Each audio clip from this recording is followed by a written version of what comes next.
À tous, installez-vous les amis. On va avoir une session assez unique aujourd'hui et on va prendre de la hauteur. Donc ça, on aime bien. C'est notre 44e session.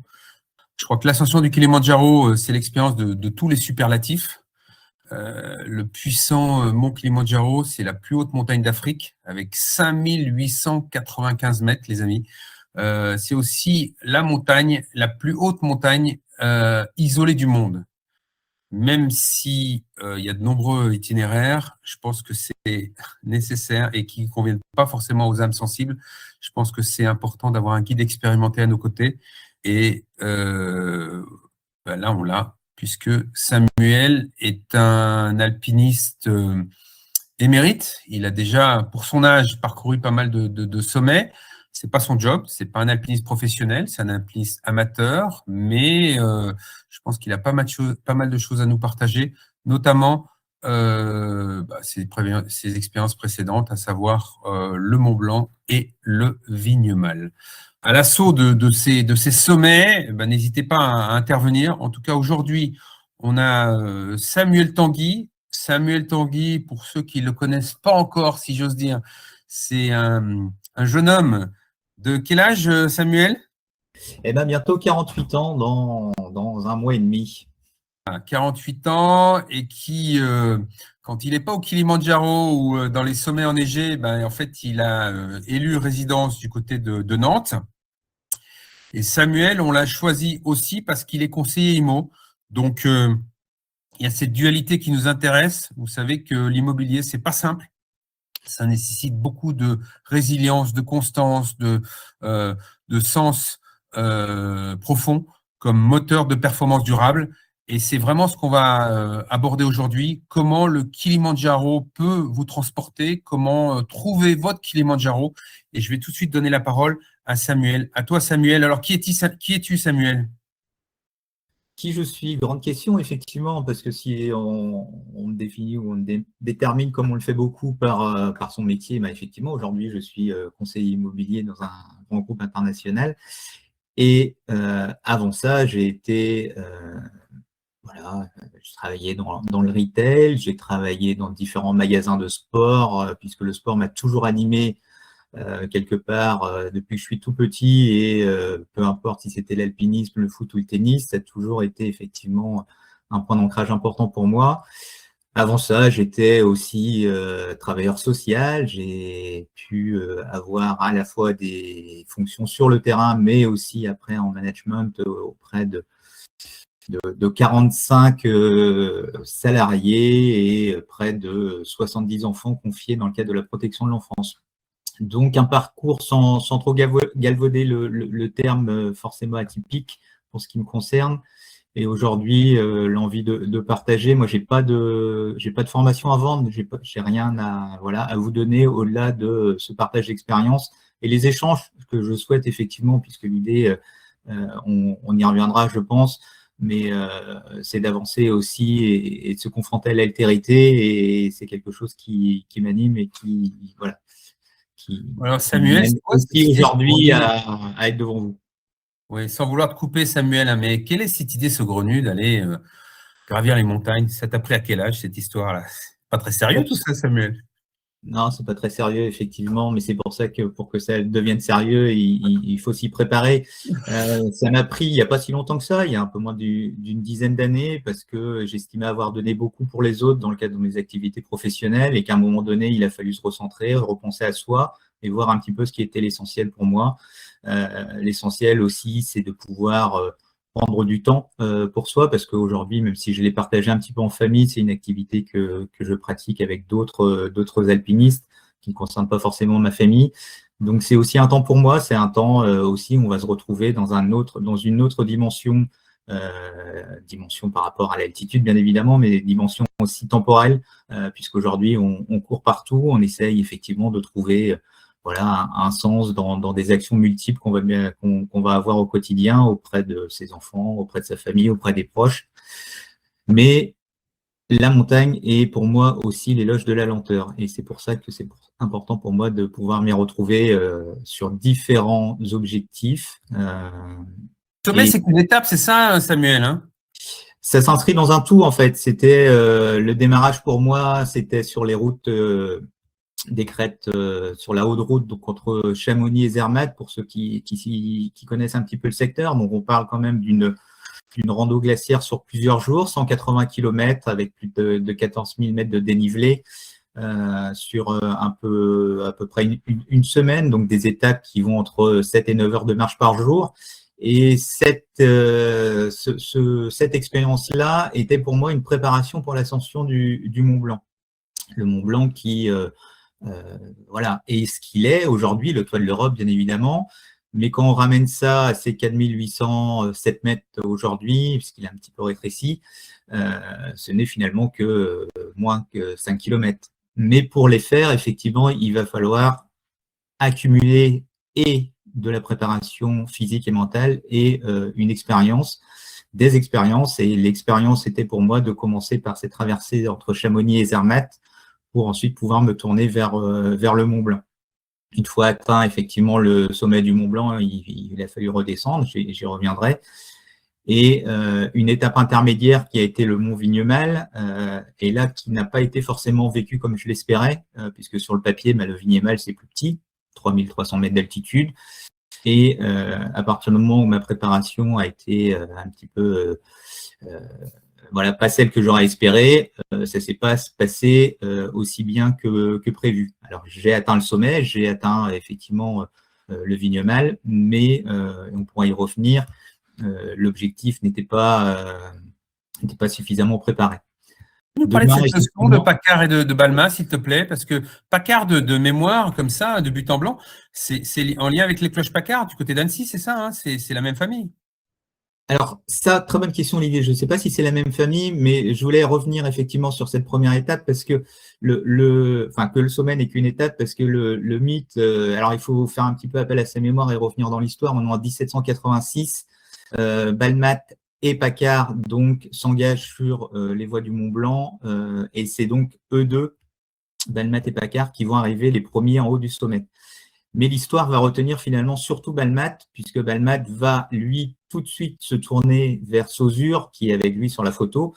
Saussure était un grand mécène qui avait promis récompense à celui, le premier, qui allait atteindre le sommet du Mont Blanc. Et donc Balmat, s'en est pressé de le dire, est devenu un petit peu le héros de la vallée et de renommée mondiale. On parlait de Balmat du Mont Blanc comme étant le seul à avoir atteint le sommet. Sauf que l'histoire n'a pas tout de suite retenu Paccard, qui lui, plutôt discret, scientifique, a permis beaucoup plus de connaissances finalement que l'exploit qu'il ne faut pas minimiser de Balmat, mais Balmat a atteint le sommet aussi grâce à Paccard, et Paccard a atteint le sommet grâce à Balmat.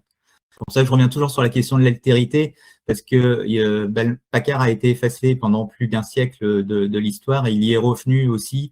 Et quand vous baladez à Chamonix, vous avez bien les deux statues et quelque part encore cette rivalité où vous avez Balmat qui pointe le Mont Blanc effectivement à côté de Saussure, et Paccard qui est lui seul sur son rocher avec ses outils et ses outils de mesure, et qui dans l'histoire effectivement est quand même celui qui aura fait avancer beaucoup plus largement la connaissance qu'on a eue de la montagne, les effets de l'altitude sur le corps humain, et plus globalement qui a fait rentrer toute la vallée de Chamonix dans l'histoire avec cet âge d'or dans les années 1800-1860, et tous ces sommets qui ont été conquis et cette avancée très importante sur l'histoire de l'alpinisme.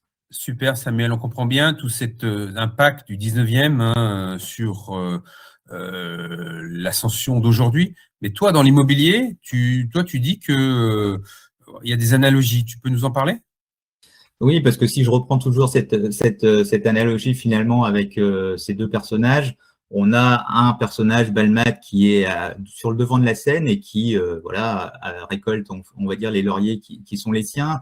Aujourd'hui, on va dire que un pourcentage minime d'agents immobiliers a réussi à faire des centaines, voire des millions d'euros de chiffre d'affaires. C'est tout à leur honneur et il faut leur reconnaître cette performance qui peut aussi s'inscrire dans la durée.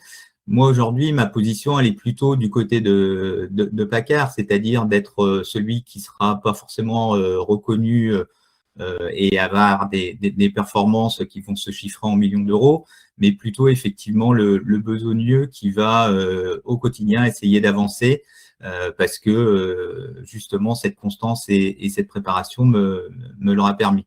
Donc ces parallèles-là, ils sont intéressants parce qu'on est aujourd'hui, malgré tout, une majorité effectivement à travailler dans l'immobilier, vouloir en faire effectivement son activité au quotidien, pouvoir aussi forcément gagner sa vie, mais ça sera forcément peut-être plus dans l'ombre que ceux qui, et tant mieux pour eux, prennent la lumière. Merci Samuel, mais cette noble besogne alors que tu t'es choisi, comment ça peut se… Revenons à l'alpinisme et revenons à ton ascension et les leviers de l'ascension. Comment ça peut concrètement, de façon empirique, si tu devais le séquencer, si tu devais faire l'analogie avec l'immobilier, comment tu peux retracer ça s'il te plaît? Si on reprend effectivement ces 5 leviers qui sont connus, hein, mais que j'ai fait mien, ça démarre effectivement par un objectif écrit, c'est-à-dire un objectif né, réel et visible qu'à partir du moment où il est écrit. Alors, il est écrit sur un post-it, il est écrit où il est affiché dans son bureau. En tout cas, il a une réalité tangible et il va falloir, à partir de cet objectif, le décomposer et faire finalement un rétro-planning pour pouvoir pas à pas réussir à atteindre l'objectif. Aujourd'hui, pour le Kilimandjaro, si je reprends mon objectif de l'année 2026, c'est pas tant les difficultés techniques qui m'inquiètent, c'est plutôt effectivement le fait de pouvoir durer et de m'acclimater rapidement pour pouvoir atteindre le sommet, puisque c'est là aussi l'éloge de la lenteur. Il faut avancer lentement, mais il faut avancer quand même. Donc la constance, c'est la répétition effectivement des entraînements. J'en ai 2 par semaine, accompagné par un professionnel qui est lui-même donc passionné de sport, mais surtout kinésithérapeute et qui me permet effectivement d'avancer pas à pas dans ma préparation en prenant soin effectivement de mon corps, puisque l'outil principal va être mon corps. Mon esprit va être important aussi parce que j'aurai toute une approche mentale pour bien visualiser l'objectif et donc l'atteindre en temps voulu, à l'instant où ça sera effectivement nécessité de fournir les derniers efforts. Mais le travail, effectivement, est largement fait en amont sur la préparation et la répétition. La répétition, parce que le cerveau adore la simplicité. Et quand on va lui rappeler effectivement les éléments positifs qui font qu'on va pouvoir, à un moment donné, atteindre l'objectif qu'on s'est fixé, c'est dans cette répétition qu'on va réussir effectivement et cette constance de l'effort pour pouvoir l'atteindre. Donc, tout ça pour dire que la motivation, elle est importante pour démarrer, c'est indéniable, mais aujourd'hui ou demain, ce n'est pas ce qui va forcément me porter non plus, c'est plutôt la discipline à laquelle je m'astreins pour pouvoir de semaine après semaine, avancer sur les différentes étapes de la préparation physique en l'occurrence. Donc sur le terrain de l'immobilier, effectivement, c'est aussi ce parallèle-là qu'il faut faire pour aller soit seul, mais c'est mieux de le faire à plusieurs. Là encore, l'altérité a tout son sens pour pouvoir avancer et se répéter, soit dans le cadre d'exercices avec le rôle inversé, soit effectivement sur des visites qu'on va effectivement pouvoir se fixer. Là encore, chacun va fixer le nombre de visites qu'il veut dans sa journée, dans sa semaine, dans son mois, mais en tout cas d'avoir des éléments qui vont pouvoir répertorier et voir qu'est-ce qui va permettre d'avancer, qu'est-ce qui marche, qu'est-ce qui ne marche pas, mais en tout cas des éléments qui seront quantifiables et mesurables. Super. Alors, je vais essayer de continuer l'entretien. Il a beaucoup à parler, beaucoup à dire, notre ami Samuel. Je vais essayer quand même de m'insérer subrepticement à travers ses propos, essayer de comprendre et de déchiffrer, juste pour bien saisir la portée de tes leviers.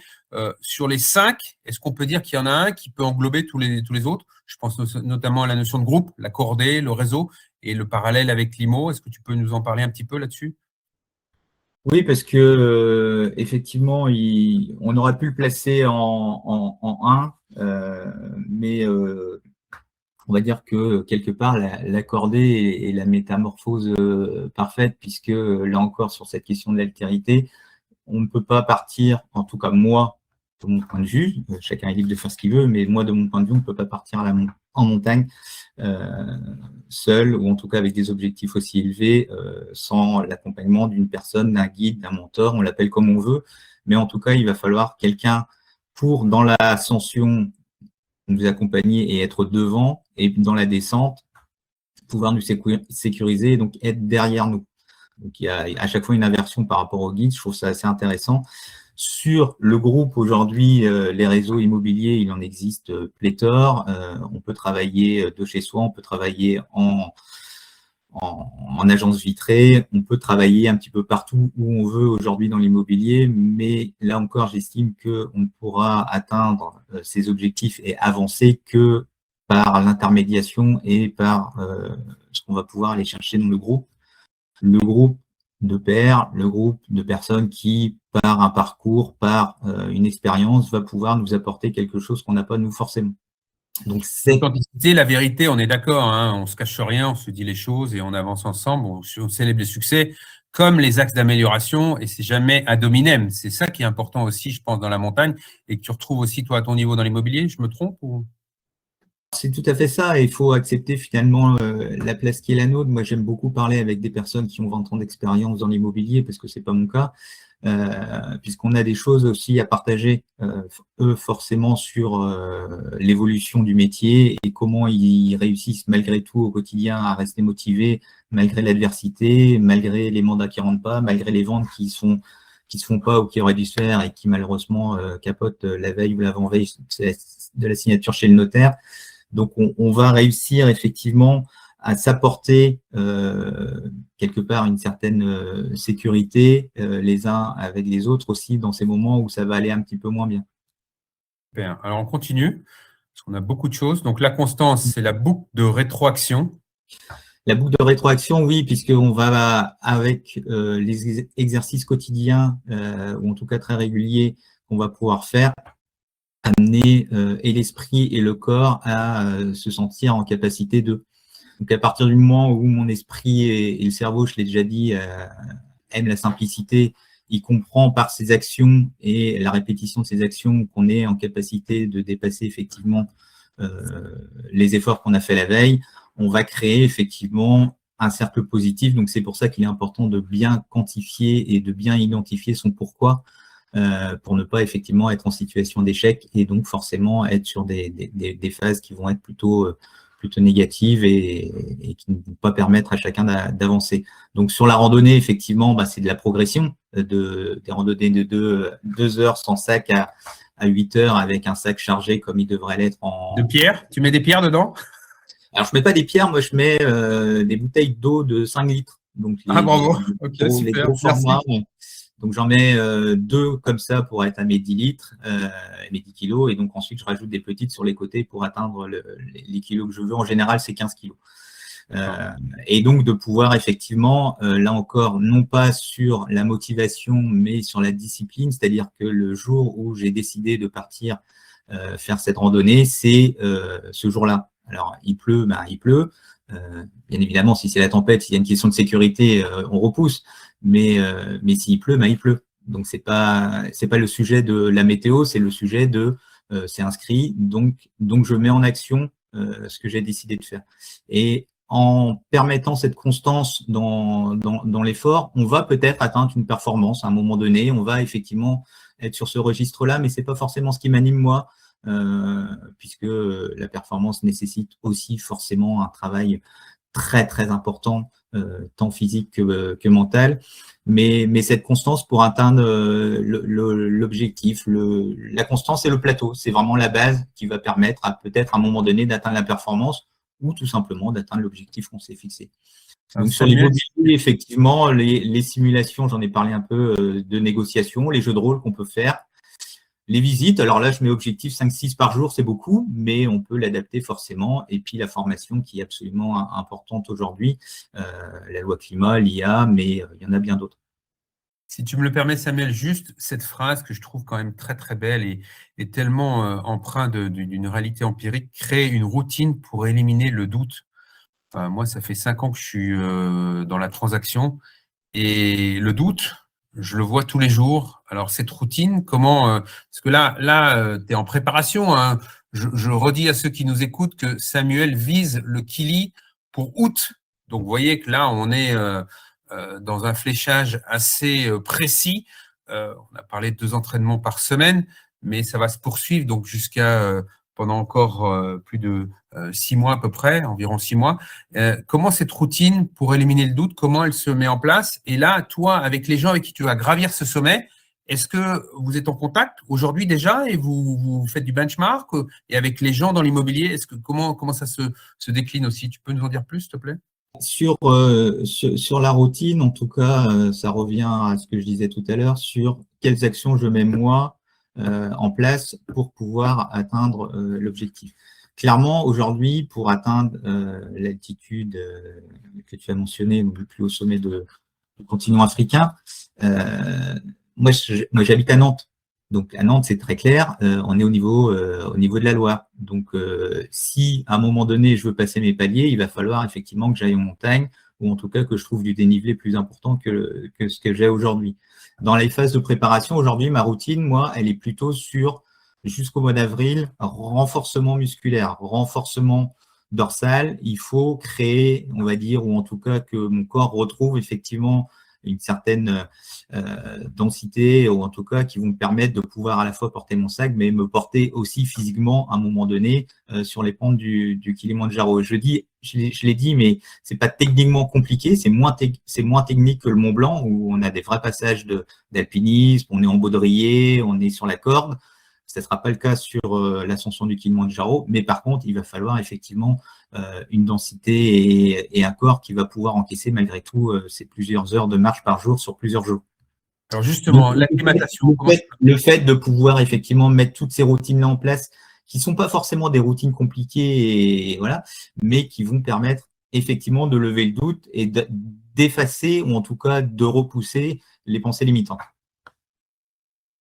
Sur l'acclimatation, comment t'apprivoises l'inconnu concrètement? C'est déjà en acceptant que peut-être l'objectif ne sera pas atteint. C'est-à-dire qu'on sait toujours qu'en montagne, on pourra être le mieux préparé du monde. Malheureusement, il y a un moment donné, soit le corps, il va dire stop.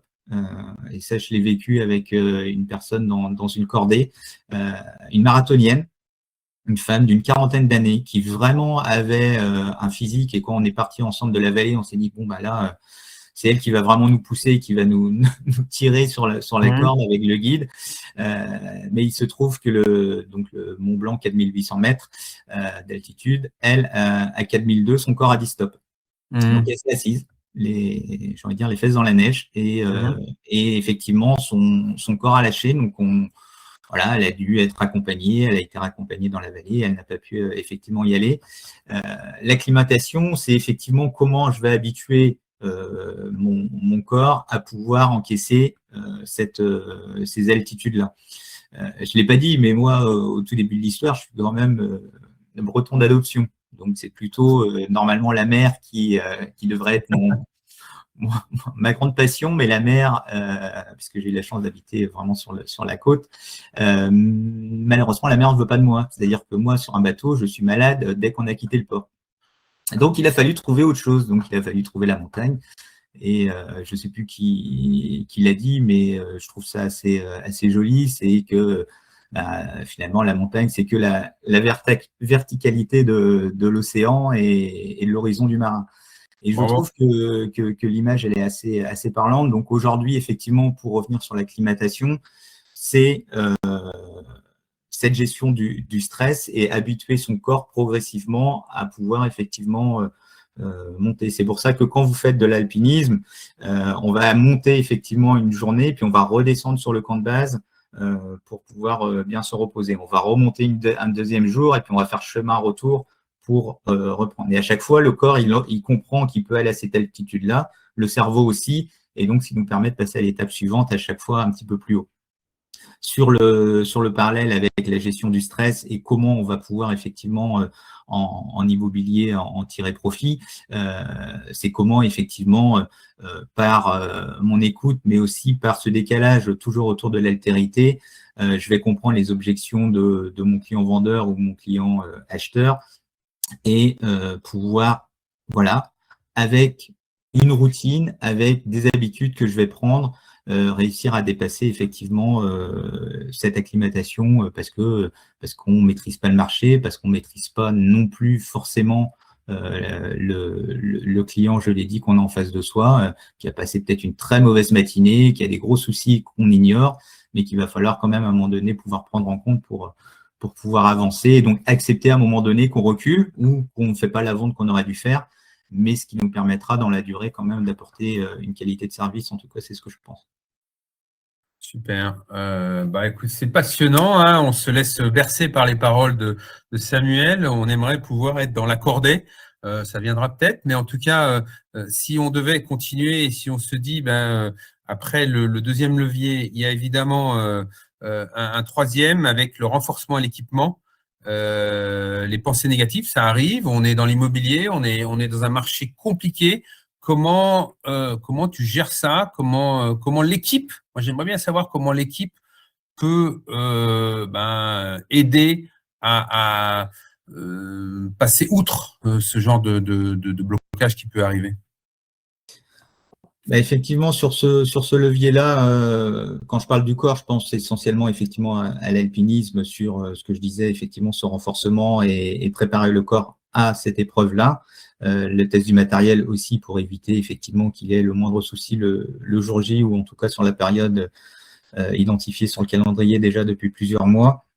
Aujourd'hui, sur l'immobilier, effectivement, on a, je pense, on est en train de vivre une accélération, effectivement, de beaucoup de choses, tant sur le métier que sur les outils en lien avec ce métier.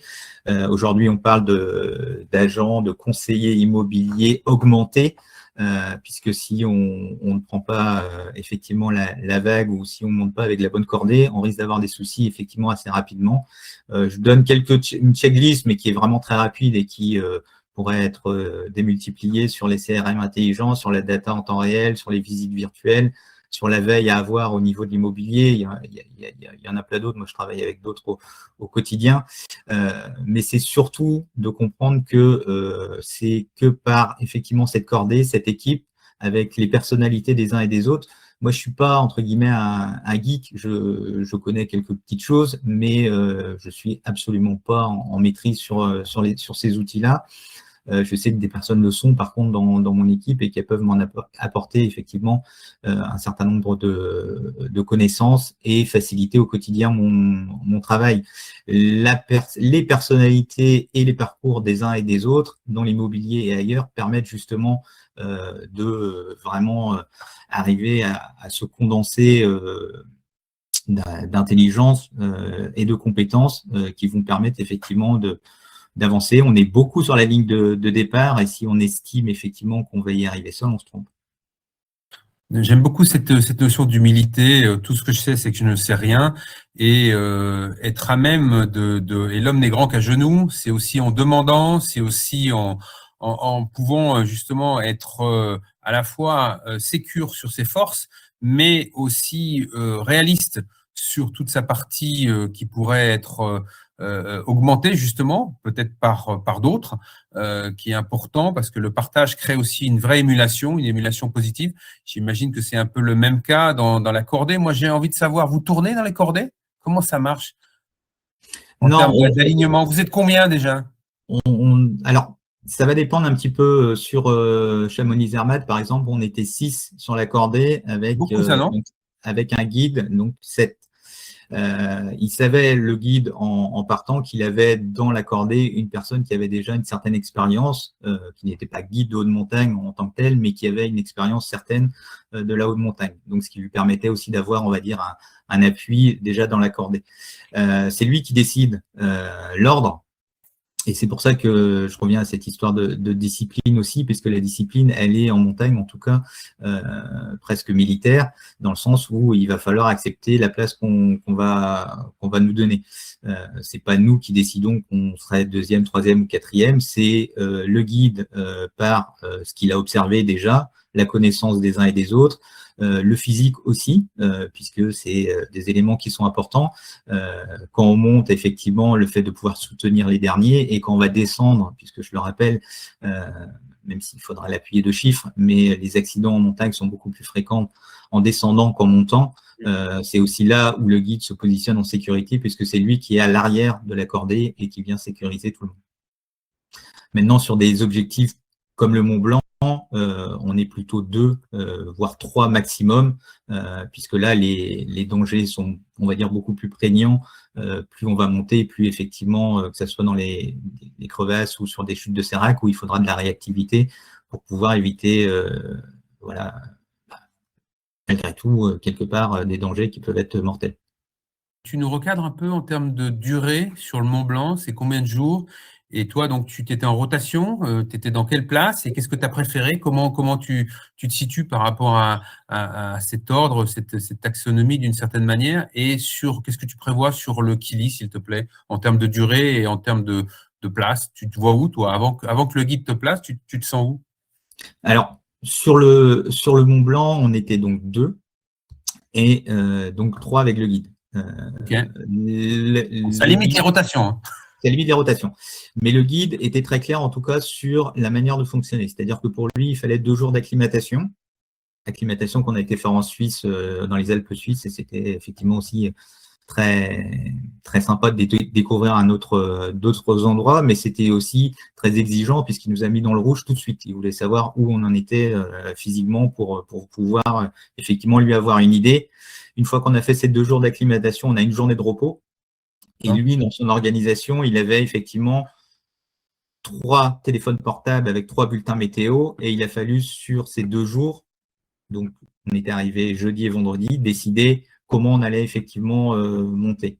Généralement, pour l'ascension du Mont Blanc, on monte jusqu'au au refuge du Goûter, sur la voie classique, j'entends après les prendront d'autres voies, mais la voie la plus classique, c'est par le refuge du Goûter, et du refuge du Goûter, en général, on part à 2 heures du matin pour arriver au lever du soleil en haut, et ensuite redescendre dans la matinée une bonne partie de la journée dans la vallée.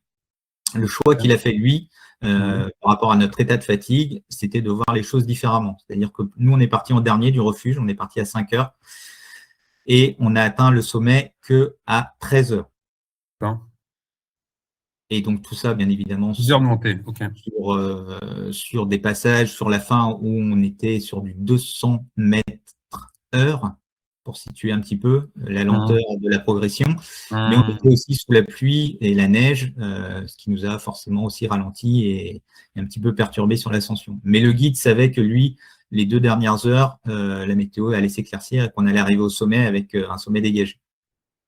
Donc ça, c'était pour effectivement situer sur le Mont Blanc, avec le choix qu'il avait été le sien de redescendre au refuge, de passer une nuit au refuge et de redescendre que le lendemain dans la vallée, donc le 14 juillet en l'occurrence, pour bien effectivement sécuriser ce que lui avait perçu, et il avait raison, à la fois de notre état de fatigue, mais aussi tout simplement de notre état et notre capacité effectivement à pouvoir monter progressivement sur cette acclimatation qui avait déjà été faite, mais qui nécessitait encore, pour atteindre les 4800 mètres, différents paliers.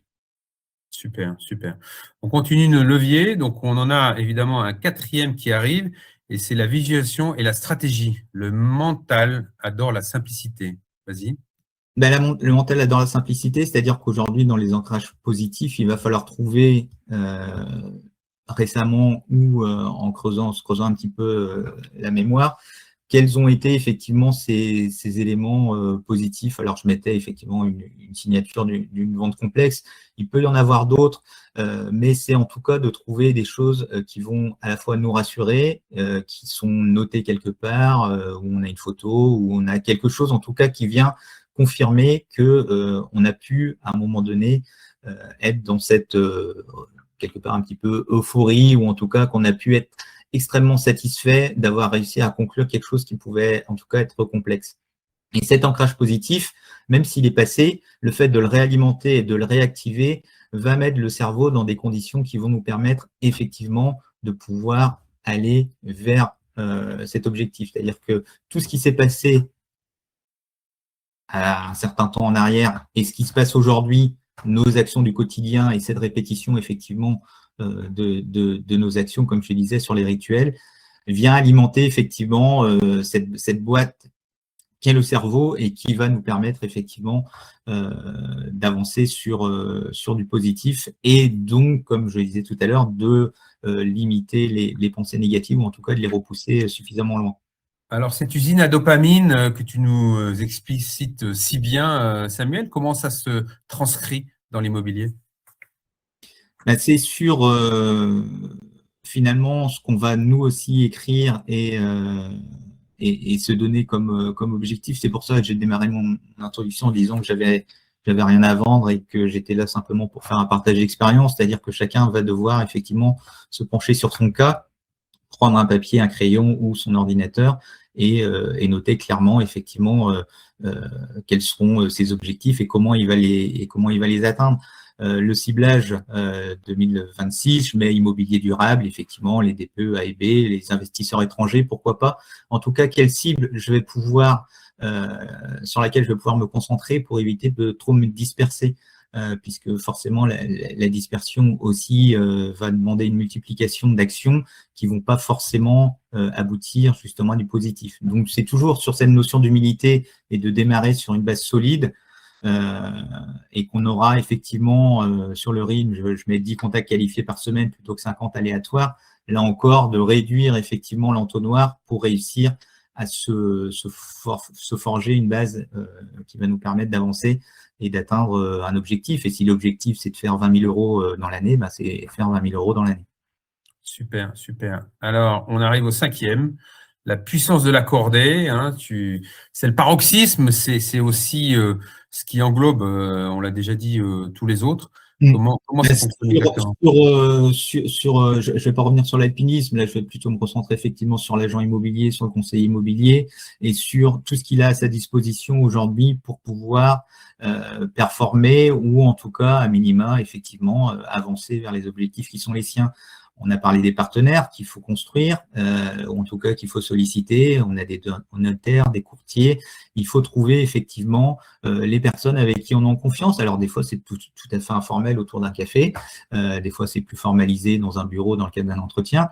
Peu importe, mais en tout cas, ces personnes-là doivent être effectivement notées dans son agenda et nous permettre quelque part de très rapidement avoir du conseil ou faciliter, fluidifier pour les notaires, en tout cas, les transactions qui peuvent des fois être un petit peu longues pour des raisons de préemption, pour des raisons de documents qui ne sont pas arrivés en temps et en heure. Donc, que ce soit les partenaires en interne, forcément aussi les collègues du quotidien. Moi, j'ai la chance effectivement de pouvoir passer du temps avec des collègues au moins en visioconférence 2 fois par semaine, en plus au téléphone, en plus en physique quand il faut se rencontrer et c'est aussi l'occasion de pouvoir échanger, mais en tout cas d'avoir dans ce lien au quotidien ou très régulièrement dans la semaine des personnes avec qui échanger. Et là encore, je repars sur l'altérité parce que pour moi, c'est absolument incontournable. Le digital, parce que c'est là aussi incontournable, Sologer Pro, bien ici, bien évidemment, enfin, toutes les plateformes qui existent aujourd'hui, en fonction de son réseau, en fonction, voilà, du coup, ça peut représenter quand même plusieurs centaines d'euros par mois. C'est important, mais c'est aujourd'hui absolument incontournable, puisque si on n'y est pas, on ne vendra pas. Je termine par le mentorat, parce que le mentorat, c'est pour moi, là encore, absolument nécessaire, s'appuyer sur les expériences et les connaissances de ses pairs pour pouvoir avancer et ensuite, puisque ça va pour moi dans l'ordre des choses, transmettre aussi tout ce qu'on aura pu apprendre, comprendre pour avancer. Oui, donc on voit bien hein, cet outil à 5 pattes, c'est marrant parce que on est en levier 5 et il y a ces 5 éléments qui sont là regroupés sous ces formes de pastilles. Mais moi, j'ai envie d'aller un peu plus loin j'aime beaucoup cette phrase, j'y reviens parce que ça a été, je pense, un des éléments super importants, cette notion de doute, parce qu'on a tous un doute, et comment toi, à travers ton équipe, comment tu éliminer le doute, c'est toujours compliqué, mais quand tu peux en fait, ça arrive comme un catalyseur, donc c'est aussi une autre approche, et je voudrais tu puisses nous expliquer ça, notamment quand toi, tu te dis, ou quand chacun d'entre nous peut se dire, là, je suis dans le brouillard. Comment on gère quand on est dans le brouillard? On ne gère pas forcément très bien parce qu'on ne voit pas grand-chose, même si on a un masque et même si le brouillard reste le brouillard. Alors effectivement, cette phrase qui peut résonner comme une sorte de mantra, mais on n'abandonne pas parce que c'est trop dur, on abandonne parce qu'on ne sait plus pourquoi on continue. C'est toujours cette question du sens. Et là aussi, pour ne pas se fatiguer trop rapidement, l'importance de pouvoir se travailler en bloc. Tout à l'heure, j'expliquais dans le cadre de mes entraînements et de ma préparation que j'ai des blocs effectivement plutôt physiques actuellement. Je passerai au cardio à partir du mois d'avril. Mais avant ça, et pour faire le parallèle avec l'immobilier, c'est important de travailler aussi, je pense, par bloc d'une heure, par bloc de 2 heures, et quand le bloc est terminé, de faire autre chose. C'est-à-dire d'aller prendre l'air, d'aller s'occuper de ses enfants, d'aller s'occuper de son chien, d'aller faire autre chose, en tout cas pour reposer un petit peu cet esprit, s'aérer la tête, comme on dit, pour ne pas ressasser quelque chose qui pourrait être négatif, qui pourrait en tout cas venir un petit peu biaiser ou en tout cas altérer justement la motivation et la discipline à laquelle on s'astreint pour atteindre cet objectif, cette destination. Donc on va dire que le brouillard, il fait partie d'eux. On ne peut pas se battre contre la météo, je l'ai dit aussi tout à l'heure. La plus grande force de beaucoup de guides et de beaucoup d'alpinistes, c'est savoir renoncer et dire là, c'est pas le moment. Donc, je fais chemin retour et puis on reviendra quand il fera un petit peu plus beau. Mais vraiment, la question est son pourquoi.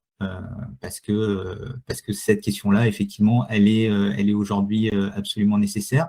Moi, mon pourquoi aujourd'hui du Kilimandjaro, c'est pour aussi atteindre un sommet qui, on l'a dit, a une valeur pour un alpiniste, mais il n'est qu'une étape pour la suite. C'est-à-dire, j'ai démarré mon propos en disant que ça s'englobe dans un tout. Il y a eu Chamonix-Zermatt, il y a eu Mont Blanc, il y a eu Vignemale. Demain, il y aura le Kilimandjaro. Et après-demain, très certainement en 2027, l'ascension du Cervin. Donc, c'est quelque chose qui s'inscrit dans une durée, dans des objectifs qui sont à moyen long terme. Est-ce que j'arriverai au bout de l'objectif? Ça, c'est autre chose. Mais en tout cas, ils sont notés, ils sont cochés sur mon agenda. Donc, même quand le doute arrive, parce qu'on est fatigué, parce qu'on n'arrive pas effectivement à un moment donné à mobiliser l'énergie nécessaire pour avancer, on n'oublie pas le pourquoi et justement la destination à laquelle on veut. Ouais, alors ça, c'est super important, le pourquoi. Mais moi, ce que je note quand même dans ta capacité à nous transmettre cette aventure qui est quand même assez incroyable, parce que je ne sais pas s'il y en a beaucoup qui sont capables de faire ça. Moi, j'aurais aimé, je ne sais pas, je n'ai pas dit non, peut-être que ça arrivera un jour, on ne sait pas. Mais ce que je dis simplement, c'est que on voit cette dichotomie entre, d'une part, une détermination sans faille, et vraiment, on voit que tu as poussé tous les curseurs au maximum, aussi bien dans la pensée que dans l'action. Là, il n'y a pas de souci. Et pourtant, à un moment, on voit que tu te remets entre les mains, pas d'un gourou, mais d'un guide, et de quelqu'un qui a une maîtrise et qui va te dire, là, il est préférable de faire demi-tour, là, et c'est pas grave. Et j'ai l'impression que cet élément-là libère énormément quand on se dit qu'on a tout fait, on a tout prévu, et que si la nature n'est pas prête à nous accueillir encore, on reviendra, c'est pas grave, mais c'est peut-être pas le bon moment, c'est peut-être pas la bonne météo. Et alors peut-être qu'elle est magnifiée par le fait que vous le vivez en groupe aussi, mais je trouve ça assez puissant comme leçon en fait qu'on peut tirer de tout ce que tu fais. Et on a l'impression que dans l'immobilier, tu es aussi sur cette même logique où en fait, tu as mis les curseurs au maximum, tu te donnes, bah, tu te gardes du temps pour toi évidemment, mais tu pousses aussi assez loin, de manière assez millimétrée, ce que tu veux accomplir. Et si tu es en dessous de l'objectif initial, ben, quelque part, voilà, c'est pas que c'est la faute d'autrui, mais c'est que ben tu pouvais pas le faire en fait, et peut-être que tu le referas l'an prochain. Mais et donc j'ai l'impression que ça libère. Et on parlait d'anxiété, on parlait de doute, on parlait en termes de mindset. Moi, c'est pour ça qu'on t'a invité. Hein, c'est vraiment, on a l'impression que sur le mindset, tu as une force, voilà, assez puissante. Tu peux nous en dire un peu plus là-dessus? Alors, j'ai dit beaucoup, Olivier, je te remercie. Que rajouter de plus, en tout cas, on Si le on sait. continue ton document, si on continue, regarde là, on a ce qui arrive là, la vue depuis le sommet, voilà. Mais on l'a dit et je le redis, le deal sur le Mont Blanc, on était deux, avec trois avec le guide. Le guide a été très clair. S'il y en a un des deux qui flanche, personne va au sommet. Donc, il y a aussi des règles, effectivement, qui sont posées de cette manière-là, très, très abrupte, parce que c'est assez injuste finalement. Je me suis entraîné, j'ai payé, je serai en droit C'est d'attendre injuste dans une logique consumériste pure. Si on est dans d'attendre une logique de dépassement de soi et d'attendre le de sommet. l'ensemble, ça va mieux. Et que là, forcément, dans cette situation, il n'est pas question de ça, et que si, pour des raisons de sécurité et de santé, avant tout, c'est pas possible, ben, il faudra effectivement l'accepter. Mais en fait, le fait de me confier à un guide, ou en tout cas de mettre quelque part ma vie entre ses mains, c'est d'accepter aussi que tout ne repose pas sur moi, et que forcément, ça va permettre de se détendre et d'éviter cette crispation qui, à un moment donné, va générer des pensées négatives et qui va forcément, à un moment donné, faire flancher le corps. Ça, c'est mon intime conviction. Au moment où on va réussir effectivement à être le plus apaisé possible par de la respiration, par de la visualisation, ça, c'est propre à chacun, mais on va réussir effectivement à mettre son corps en condition d'atteindre effectivement l'objectif. Je fais juste une parenthèse parce que c'est en ce moment, et c'est les JO à Milan-Cortina, le relais biathlon qui a gagné la médaille d'or sur effectivement une remontée, c'est quelque part ça, c'est-à-dire qu'il n'avait finalement, voilà, son corps lui a dit, bah, de toute façon, vas-y, hein, maintenant, il n'y aura pas grand-chose effectivement qui va t'arrêter. Donc, il s'est détendu et il a fluidifié ses mouvements, et il a réussi à faire ce qu'il a fait pour l'équipe. Exactement, pour l'équipe. Je pense que la notion d'équipe, voilà, elle est difficile de mettre de côté, et c'est encore une fois, ça donne une vraie humilité. Et puis les règles, en quelque part, on les a établies pour nous-mêmes, mais à un moment, elles nous dépassent, et donc il faut être prête à les accepter aussi. Et ça fait partie du jeu. Ça ne veut pas dire qu'on ne peut pas y revenir plus tard. Donc ce côté opiniâtre, on le voit bien sur l'immobilier, sur la résilience, enfin, on voit bien aujourd'hui, à 6 mois, Olivier, si je peux me permettre, à un peu plus de 6 mois, ce qui n'est pas encore déterminé de mon côté, c'est effectivement finalement la route que je vais prendre. L'ascension du Kilimandjaro, voilà, permet différentes options, 4 à 5 routes de mémoire, en 5 jours ou en 10 jours. Donc, on va multiplier par 2 aussi l'ascension, l'acclimatation, et aussi forcément un petit peu le côté contemplatif, parce que quand on va en montagne, on aime bien aussi s'arrêter, faire une belle photo. C'est pas l'objet premier, mais c'est important de pouvoir ancrer aussi des choses dans l'ascension, et pas être que dans la recherche d'atteindre le sommet. Donc ça reste encore à déterminer, mais là encore, je reviens au parallèle avec l'immobilier. Peu importe le chemin sur lequel vous allez vous engager, mais à partir du moment où vous aurez pris la décision de ce chemin-là, bah, mettez tout en œuvre pour pouvoir effectivement atteindre. 5 jours, ça me paraît ambitieux. Aujourd'hui, moi, en février, pour un départ qui est prévu au mois d'août, mais au mois de juin, en fonction de l'état dans lequel je serai et la préparation que j'aurais pu engager en montagne aussi d'ici là, je me dirais que c'est peut-être tout simplement effectivement ces 5 jours qui me permettront d'arriver là où je veux aller. Camille nous demande quand partez-vous exactement en Tanzanie? La deuxième quinzaine du mois d'août. Voilà. Bon, mais vous le suivrez sur les réseaux sociaux. Il aura plein de choses à partager. Peut-être pas pendant l'ascension, mais au moins après, on l'imagine bien. Non, mais Il y aura une question de réseau, tout simplement, hein. La partie technique, arriver à une certaine altitude, à ses limites aussi, malgré tout ce qu'on peut voir et entendre. Donc, il y aura sûrement des vidéos et du partage, puisque c'est aussi ce qui m'anime, mais plutôt après. D'accord, super. Moi j'ai eu la chance de parcourir un peu cette belle planète et j'ai fait, oui, des 4-5 000 du côté de l'Amérique du Sud. Et nous, on était confrontés au soroche. Alors, comment tu gères ça, la maladie de l'altitude? Comment tu te confrontes à ça, toi, Samuel? Alors, j'ai la grande chance, et je touche un peu du bois, de ne pas y avoir été confronté. Je le disais tout à l'heure, moi, la mer n'a pas voulu de moi parce que je suis malade en bateau, mais par contre, pour l'instant, en montagne, sur les différents sommets sur lesquels j'ai pu évoluer, je n'ai jamais été confronté à ce mal des montagnes. Alors, sûrement parce que je m'y suis bien préparé, sûrement parce que, voilà, il y a aussi des aspects physiologiques dans tout ça. Mais pour ceux qui l'ont vécu, en tout cas, et mon compagnon de cordée l'a vécu sur les derniers mètres avant l'ascension du Mont Blanc, c'est absolument effectivement terrible, cette nausée et cette migraine cumulée qui font que le champ de vision se rétrécit et que là, pour le coup, on a vraiment une question sur le pourquoi. Il a serré les dents parce qu'il voulait absolument y aller, mais ça n'a pas été effectivement dans une forme de satisfaction et de plaisir qu'on peut ressentir quand on atteint un objectif comme celui-là. On a, et tout à chacun, effectivement, je reprenais l'exemple de la marathonienne tout à l'heure, à faire face à cette altitude. Et des fois, effectivement, à partir du moment où le signal est trop fort, il faut accepter et rebrousser chemin et repartir. Oui, alors nous, c'était les feuilles de coca, hein, et ça a bien marché. J'avoue que on n'avait pas ta préparation pour les 5000. C'est la Cordillera Blanca, hein, pour ceux qui connaissent, donc Pérou.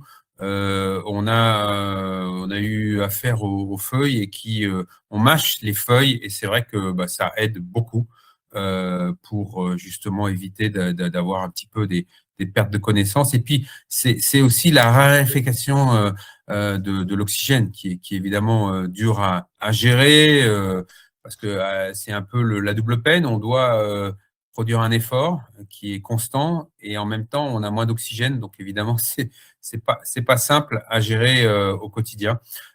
Super intéressant en tout cas cette expérience. Est-ce qu'on a des questions dans l'assemblée? Est-ce qu'il y en a qui l'ont déjà fait? Est-ce qu'il y en a qui vont le faire? Voilà, n'hésitez pas à partager et à indiquer si c'est le cas.